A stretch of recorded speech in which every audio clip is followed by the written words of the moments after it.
Magparedy kayo at ikutin natin ang backyard ni Madam at ni Paring Greg at talaga namang napakalaki. At ari nga pala ang loob ng warehouse ni Paring Greg. Bali na ito lahat ni Greg.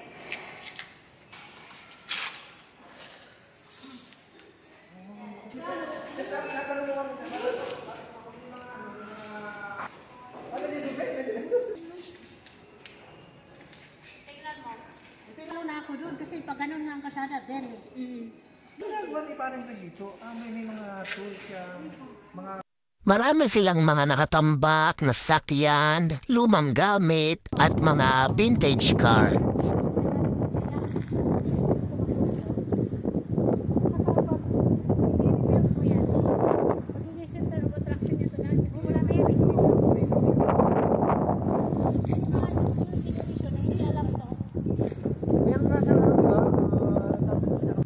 Ari nga palang isa ay sinusubukan kong paandarin ay nakaw ay lobat pala.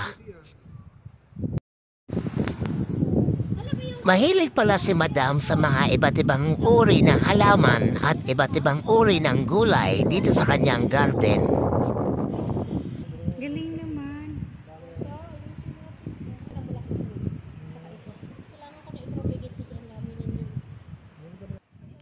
Ang cute nung sidom. At sa kanyang garden na mitas ako ng cherry, capsicum at strawberry ay talaga namang napakatamis na rin.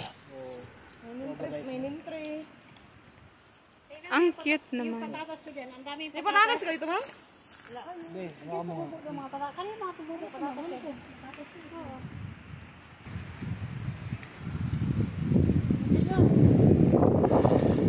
Saan?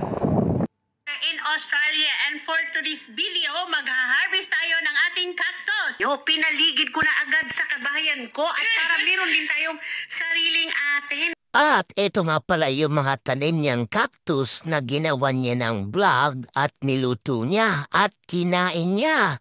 Ay marami pala siyang tanim na cactus dito sa kanyang backyard. At sinubukan kong kumuha ng isa at kainin ng mga bunga nito. Ay masarap pala ang lasa. Ay hitik pala ang bunga.